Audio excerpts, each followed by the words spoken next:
E nós tivemos aí muitas discussões desde a semana passada pela decisão das redes sociais de suspenderem a conta de Trump, né? Foi chamada de censura, mas na verdade eles queriam evitar uma mobilização maior, novos eventos como aconteceram, como o que aconteceu na semana passada no Capitólio.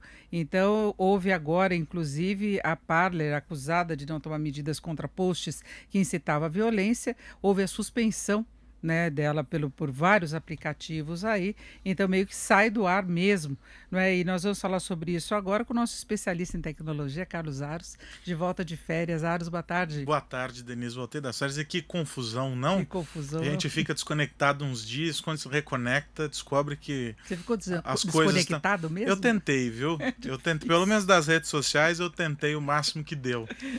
É, é uma história complicada, né? Porque as redes sociais acabaram adotando essa postura ao longo do último ano e meio, vamos dizer assim. Isso se intensificou muito, essa moderação de conteúdo. Ela acabou se intensificando com o bloqueio ou com a marcação de conteúdos relacionados principalmente à pandemia, como conteúdos falsos ou cujas informações não estariam de acordo com aquilo que as autoridades médicas, autoridades sanitárias estavam manifestando, e isso veio numa crescente, e esse embate ideológico acabou levando a um estado de coisas em que as plataformas passaram a ser pressionadas por tomar alguma atitude, do outro lado criticadas também por tomarem essas atitudes, e aí para mim sempre vem aquela história, não é? De que será que esse é mesmo o papel dessas empresas? Promover essa moderação, se a gente levar em conta o espaço, não é? E a configuração que as redes sociais ganharam nos últimos anos, o papel que elas desempenham na nossa sociedade, será que elas têm esse poder? No caso das autoridades, as figuras públicas que usam essas redes como canais oficiais para fazer comunicação, tem um outro debate. Será que eles podem, por exemplo, Trump, Bolsonaro, podem bloquear seguidores simplesmente porque não concordam, mas usam como canais oficiais? Essa é uma discussão que está no Supremo, aqui no Brasil, inclusive. Então a gente tem debate bom de tudo quanto é lado. E aí surgiu, nos últimos dias, um ilustre desconhecido da maior parte das pessoas, que é o Parler, essa plataforma cuja principal atratividade é a ausência dessa moderação. Lá tudo vale, os usuários usam indiscriminadamente essa plataforma para os mais diversos fins. E ela esteve sob anonimato, vamos colocar assim, né, escondida dos holofotes, por um bom período. O Parler não é algo absolutamente novo, não surgiu por causa desse momento que a gente vive. Já estava lá, já estava sendo utilizado, mas à medida em que se transformou na única ou na principal alternativa, dados os bloqueios que alguns grupos sofreram nos últimos dias, ganhou a projeção que ganhou. E aí, de novo, as plataformas, usando do poder que tem, vetaram essa empresa. Essa é uma discussão grande que tem efeitos aqui no Brasil, efeitos no mundo todo. E aí eu gosto sempre de ouvi-lo, Denise, porque traz para a gente visões muito interessantes a respeito desses temas todos. O professor Carlos Afonso Souza, ele que é diretor do Instituto Tecnologia e Sociedade, que acompanha, tenho lido muito e ouvido muito o que ele diz, acompanha esse debate. Aí quero primeiro agradecê-lo, professor, por estar com a gente aqui e já fazer a pergunta: quem vigia os vigilantes? Boa tarde, Carlos. Boa tarde, Denise. E essa é uma pergunta eu diria até de mais de $1 milhão, porque a gente está falando aqui de um negócio bastante expressivo. A gente vive um momento de virada na forma pela qual atuam as grandes empresas de tecnologia, e quando a gente pensa nas big techs, é bom lembrar que a gente não está falando só de rede social, a gente não está falando só de sistema operacional, de aplicativo para celular. O que a gente viu com a discussão do Parler é um ecossistema mais abrangente, em que, nesse caso, o bloqueio que nós estamos vendo agora do Parler não é um bloqueio que se dá necessariamente na camada de conteúdo. Não é aquela boa e velha discussão sobre remoção de um post de rede social. É o banimento da empresa por parte da Amazon Web Services do serviço de hospedagem, ou seja, dos servidores que fazem esse aplicativo funcionar. E aí sim, por conta de uma argumentação ligada a, como você bem colocou, Carlos, ao fato do Parler não exercer qualquer tipo de moderação sobre o que é dito nessa plataforma. E aí, em última instância, acho que é sempre bom dizer, a internet não é uma terra sem leis. Então, se eu tenho um aplicativo, uma rede social, cujo pressuposto é vale tudo, não, mas não vale tudo nem dentro nem fora da internet. Então, com isso, regras vão ser aplicadas. Na ponta da aplicação dessas regras estão as regras que as próprias empresas traçaram para si mesmas. E aí, no caso, a Amazon tem regras, Google tem regras, Apple tem regras, Facebook tem regras, e começam a aplicar. Mas aí, como você bem colocou, o problema é, primeiro, as pessoas conhecem quais regras são essas? Segundo, como é que essas regras são aplicadas? São aplicadas com transparência? E mais, são aplicadas com coerência?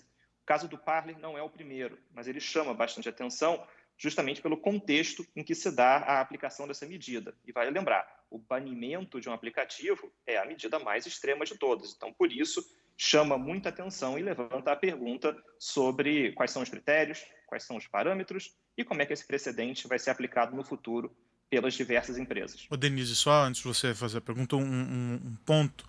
Aplicativos são removidos das plataformas todos os dias, pelas mais diferentes razões. Isso é importante a gente dizer. Há critérios, há filtros, algumas fazem bloqueios prévios, né? Impedem a publicação, eles nem chegam aos olhos do consumidor. Outras, por exemplo, a loja do Google, libera essa publicação, depois são feitas revisões e aí muitas vezes os aplicativos são removidos. Esse é um processo natural. Isso no caso das aplicações. O que ocorreu com o Parler é que o serviço que provê o acesso a ele, ou seja, que armazena as informações dele, o servidor dele, que é uma empresa da Amazon, a AWS, que faz parte do conglomerado, essa empresa vetou o serviço, não queremos mais você aqui, e derrubou o acesso.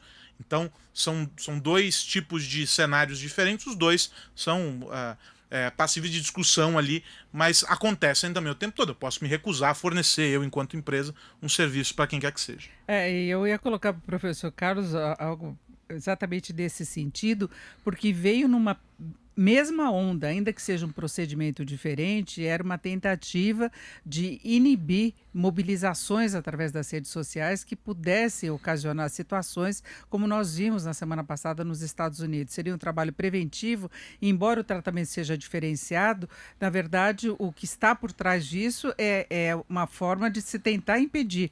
O senhor acha que isso pode estabelecer, de fato, um novo procedimento através das redes sociais? Porque já se discutiu muito a interferência que as redes tiveram em eleições, em movimentações populares, que era um canal aberto, mesmo quando havia outras restrições, para as pessoas poderem entrar em contato, pessoas que tinham uma mesma afinidade de pensamento, e inclusive o próprio algoritmo muitas vezes leva a isso. Né? Você começar a ver coisas que você busca. Então você cria aí essa mobilização através das redes sociais. O senhor acha que isso reforça essa tendência de uma mudança?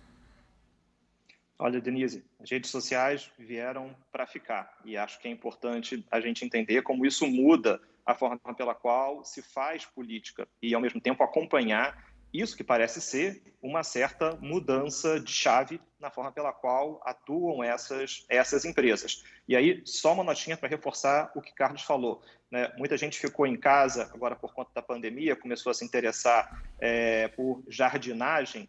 A discussão aqui é como se, para você cuidar de uma planta, você pode cortar os caules que estão danificados ou podres, fazer a poda, e isso é remover um conteúdo, remover uma postagem que é indevida, que infringe os termos de uso de uma rede social. A outra coisa é você puxar a raiz e matar a planta como um todo, que é o que acaba sendo feito quando você bane a aplicação não só de uma loja online, mas também da hospedagem dos servidores, que foi o que acabou de acontecer com o Parler. A pergunta que se faz é: quais são os critérios para que essas medidas sejam tomadas? E aí, acho que entra muito bem o ponto que você colocou sobre a cultura das redes sociais formar uma forma de pensamento, uma visão de mundo que entra muito nos holofotes agora de reguladores, das pessoas que estão prestando atenção no futuro das nossas relações humanas, que são intermediadas por redes sociais. A gente está muito acostumado a ver políticos dizendo que, através das redes sociais, eles falam direto com os seus eleitores.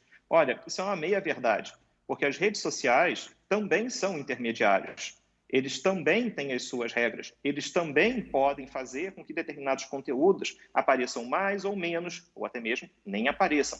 Então, o que a gente está vendo nessa semana, a partir da invasão do Capitólio e a ação das redes sociais com relação ao Trump, é quase como que um momento de reflexão sobre essa década que a gente viveu, em que política e redes sociais começaram a se aproximar e uma vai moldando a outra. Eu costumo dizer que o Trump foi feito para as redes sociais. Ele fala de maneira com frases curtas, parece até que respeitando o limite de caracteres, sempre uma discussão muito polarizada, que acaba engajando os seus seguidores, com tweets que vão levar à forma dele ser compartilhado por aqueles que o seguem. Agora, acho que vale lembrar que nessa simbiose entre política e redes sociais, interessa a esses políticos estar numa rede social que seja ampla e diversa. A discussão do Parler, como também a discussão do Gabi, que é uma outra rede social bastante nichada nesse sentido, são discussões interessantes porque, para o Trump ou para qualquer outro político, interessa estar numa rede social em que você possa alcançar um número maior de possíveis eleitores, que não sejam aqueles que já estão previamente convencidos da sua plataforma, que já o seguem, que já o apoiam. Então, a discussão de Parler, Gabi ou outras redes sociais com um corte político e ideológico muito claro, é claro que isso tem o seu lugar no mundo. Mas para um político pensando em eleições, não interessa pregar para os convertidos. Interessa estar numa rede social em que a sua mensagem possa chegar naquele eleitor indeciso, naquele que talvez não votasse nele, mas, dadas as circunstâncias de uma determinada eleição, pode decidir o voto nessa direção. Então, por isso que esse momento é interessante. Carlos colocou bem no início que, a partir da pandemia, as redes sociais têm atuado de maneira mais forte para moderar conteúdo, para controlar o conteúdo das suas plataformas. Resta saber se essa é uma conduta que vai ser permanente, ou se não é apenas uma medida excepcional, porque a gente está falando de Estados Unidos, de invasão do Capitólio, de uma situação realmente grave de incitação à violência dentro do cenário americano. Então, é acompanhar para saber se isso não é uma medida de excepcionalismo por conta desse cenário americano dessas últimas semanas. Acho que, no fundo, né, o grande aspecto dessa história é a transparência. Né? Se cobra tanto a transparência das autoridades enfim, das figuras públicas, as plataformas também precisam adotar uma transparência maior. É sempre saudável quando os termos que sustentam decisões tão importantes quanto a remoção de um presidente da República de qualquer país de uma rede social, é fundamental que os termos que sustentam isso tudo valham também para os mortais. Né? Ou seja, se o meu pai dizia, né, pau que bate em Chico, bate em Francisco. Tem que valer para todo mundo. E muitas vezes o que parece, e a gente tem essa visão talvez pela metade, porque só ganha evidência aquele fato que é notável, que é grandioso, que as decisões elas escolhem alguns vieses, elas escolhem alguns alvos específicos. E aí é que mora o problema, porque aí a gente passa a desacreditar naquele agente de, talvez, controle do caos, naquele que parte para uma decisão como essa com um pressuposto positivo. Então, para além de qualquer decisão e dos efeitos dessas decisões, a gente precisa olhar na motivação e olhar se aquilo está efetivamente valendo para todo mundo. Porque muitas vezes parece que são pequenas birras entre um e outro. E aí isso gera um problema. Quando, na verdade, na maioria esmagadora dos casos, não é uma birra. Valeu para um e valeu para o outro. Medidas que foram adotadas lá atrás que não ganharam tanto destaque, né, estão sendo repetidas hoje com outras figuras. Então a gente precisa tomar muito cuidado com isso para entender se as plataformas, nesse processo de revisitarem as suas posturas, né, que começou lá no início da pandemia, se elas estão caminhando em uma direção positiva. Porque aí os usuários é que precisam começar a cobrar. porque são os usuários que tornam o ambiente mais ou menos tóxico, e são eles também que fazem esse movimento de vai e vem sobre as plataformas em função dos interesses deles. Enquanto não houver transparência, o entendimento das pessoas sobre o que está acontecendo, a gente fica no meio dessa briga que parece que é mais um lado numa disputa quando a plataforma pressupõe-se que seja o árbitro e não parte na discussão. E aí a gente tem que depois questionar, mas será que o papel dela é de arbitrar mesmo? Ou não? Ou esse é o papel do Estado por meio das leis que já existem, e aí recorra-se à justiça e a justiça faz valer? É um outro questionamento, é um outro entendimento. Eu tendo a acreditar muito mais nesse, e não no poder, né, ali único e exclusivo do entendimento de alguém que tem interesses naquela decisão. Então a gente precisa tomar muito cuidado com isso, porque a mesma mão que tá hoje cometendo uma ação que te beneficia ou com a qual você concorda, amanhã pode estar fazendo você de vítima. A gente tem que tomar cuidado com esse poder intenso. E essa descrição do que a gente assistiu até aqui mostra que as plataformas têm um poder gigantesco. A gente precisa entender, então, quem arbitra sobre este poder. E aí a justiça de cada um dos países onde elas estão presentes. A internet, como o professor Carlos disse, não é uma terra sem lei. E aí, rapidamente, para fechar, professor, só queria perguntar o seguinte. A internet eu vejo mais ou menos, né, com uma cebola. A gente vai tirando as camadas e a gente vai encontrando um novo universo que vai surgindo logo ali abaixo. Esses guetos, vamos dizer assim, sempre existiram, desde os fóruns lá atrás, né, no início, lá, em priscas eras da internet, aí foi se moldando para outras plataformas. Ou seja, essas conversas sempre existiram, esses grupos sempre encontraram esses apoios. No ano passado a gente descobriu um novo fenômeno, aí, o tal do QAnon e etc. E a gente foi descobrindo que essas pessoas se encontram de fato, essas conversas acontecem. O que o senhor acha que muda na postura das autoridades, das próprias empresas de tecnologia, das pessoas que agora conseguem entender como esses guetos se organizam? Vai haver mais fiscalização? Vai haver um tipo de entendimento diferente? Ou não? Continua tudo como está, eles estão lá quietos, conversando, pregando para convertidos, como o senhor mesmo disse, e não incomodam ninguém. O que muda nessa relação? Olha, Carlos, acho que o que muda nessa relação é o impacto dessa conversa que acontece nesses guetos, nesses fóruns, entre aspas, ela sair da internet e ter contextos ou ter impactos que são muito sérios, que são muito, muito verdadeiros. Então, acho que é importante aqui, a gente está muito acostumado a pensar com uma diferença entre o que acontece na internet e o que acontece fora dela. O que a invasão do Capitólio mostrou é que essa diferença já não faz mais muito sentido. As pessoas que invadiram o Capitólio estavam fazendo aquilo para que os vídeos, as fotos fossem postados na internet, para que aquilo pudesse repercutir na rede. Então, esses guetos que existiram e continuarão a existir, agora passam a receber maior atenção, porque se entende que esse discurso que é cozinhado nessa câmara de eco entre pessoas que acreditam numa mesma teoria, numa mesma forma de entendimento do mundo, isso pode ter impactos que são muito reais, que isso não é uma brincadeira. Agora, vale lembrar que esse ponto de inflexão ele precisa ser coerente, ele precisa ser acompanhado de uma devida transparência e, como você muito bem disse, precisa ser acompanhado da aplicação do direito. E vale dizer, direito não é vingança. Direito é a aplicação das leis existentes em um determinado país, que isso precisa valer para todos. Então, os termos de uso das plataformas são como uma primeira barricada, ali uma primeira forma de atuação. Mas essa forma de atuação precisa passar sob o escrutínio das leis de um determinado país e das convenções, dos tratados internacionais sobre direitos humanos, sobre liberdade de expressão, sobre direitos civis e políticos. Então, se a internet é uma cebola que a gente vai descascando, a aplicação das regras também é uma cebola que a gente vai descascando. A gente tem os termos de uso das plataformas, a gente tem as leis de um país, a gente tem os tratados internacionais, tudo isso acaba valendo e precisa ser ponderado para entender como melhor agir num caso concreto, ainda mais em casos difíceis, casos controvertidos, como esse que nós estamos discutindo aqui. Eu só queria acrescentar, no caso de Trump, muita gente cobra que é o mesmo procedimento com outras pessoas. Agora, olha o peso do Trump.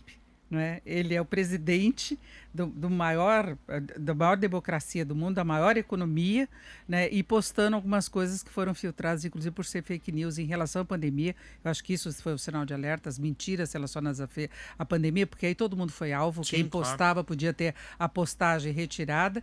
E essa questão da incitação mesmo de violência e de negar. Inclusive, Trump passou por uma situação inédita das TVs tirarem o Sim, o pronunciamento pronunciamento dele, em que ele questionava o sistema, o resultado das eleições, que teve o aval da justiça. Todos os processos ele perdeu, né? Então, eu acho que o tratamento também teve muita relação com todo esse histórico que nós tivemos. Ah, Né? sem dúvida nenhuma que a magnitude, né, da ação, ela é levada em conta.